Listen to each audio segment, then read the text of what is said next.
সভাপতি তোমাদেরকে স্কুলে যাওয়ার জন্য অনুরোধ করছে। বিদায় নিয়ে বিবিকে বলে আসবো আবার শিবির মাঝে থেকো গো বসে। মায়ের কাছে বিদায় নিয়ে বিবিকে বলে আসবো আবার শিবির মাঝে থেকো গো বসে।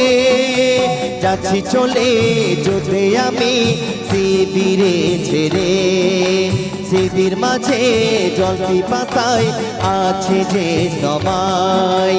এই দুঃখে আমি যাই রাতের কোলে, সখিনা তুমি আর কেঁদো না, নয়ন বাড়ি আর পেলো না সখিনা, ও সখিনা।